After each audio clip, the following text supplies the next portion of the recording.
32,388 पदों की अधियाचना बीपीएससी को भेजी थी और उसके बाद लगभग 12 विषयों के प्रतिनिधि हमसे लगातार मिले और मिलने के बाद उन्होंने जो हमारे समक्ष बातें रखी, फिर हमने बिहार के तमाम जिलों से रिक्तियां मंगाई और फिर अपने तमाम जिला पदाधिकारी से संपर्क करके और उसको हम लोगों ने पूरी तरह से स्पष्टता के साथ और आरक्षण रोस्टर क्लियर करा करके और उसे हम लोगों ने 886 पदों की वृद्धि की है और अब कुल मिला के 33,274 पदों पे शिक्षकों की नियुक्ति होगी और जिसकी अब अधियाचना जो है बीपीएससी को पूरी तरह भेज दी गई है।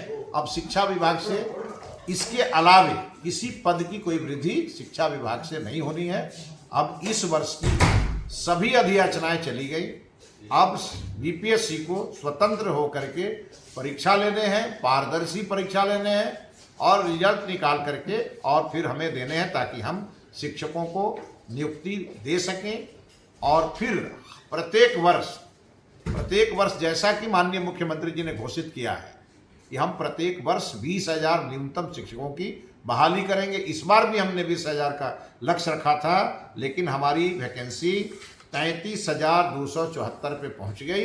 ये बिहार के छात्र नौजवानों के लिए बहुत अच्छी खबर है। सर, 32,388 पदों की अधियाचना बीपीएससी को भेजी थी और उसके बाद लगभग 12 विषयों के प्रतिनिधि हमसे लगातार मिले और मिलने के बाद उन्होंने जो हमारे समक्ष बातें रखी, फिर हमने बिहार के तमाम जिलों से रिक्तियां मंगाई और फिर अपने तमाम जिला पदाधिकारी से संपर्क करके और उसको हम लोगों ने पूरी तरह से स्पष्टता के साथ और आरक्षण रोस्टर क्लियर करा करके और उसे हम लोगों ने 886 पदों की वृद्धि की है और अब कुल मिला के 33,274 पदों पे शिक्षकों की नियुक्ति होगी और जिसकी अब अधियाचना जो है बीपीएससी को पूरी तरह भेज दी गई है।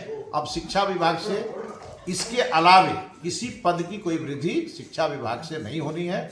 अब इस वर्ष की सभी अधियाचनाएं चली गई। अब बीपीएससी को स्वतंत्र होकर के परीक्षा लेने हैं, पारदर्शी परीक्षा लेने हैं और रिजल्ट निकाल करके और फिर हमें देने हैं ताकि हम शिक्षकों को नियुक्ति दे सकें। और फिर प्रत्येक वर्ष जैसा कि माननीय मुख्यमंत्री जी ने घोषित किया है कि हम प्रत्येक वर्ष 20,000 न्यूनतम शिक्षकों की बहाली करेंगे। इस बार भी हमने 20,000 का लक्ष्य रखा था, लेकिन हमारी वैकेंसी 33,274 पे पहुंच गई। ये बिहार के छात्र नौजवानों के लिए बहुत अच्छी खबर है।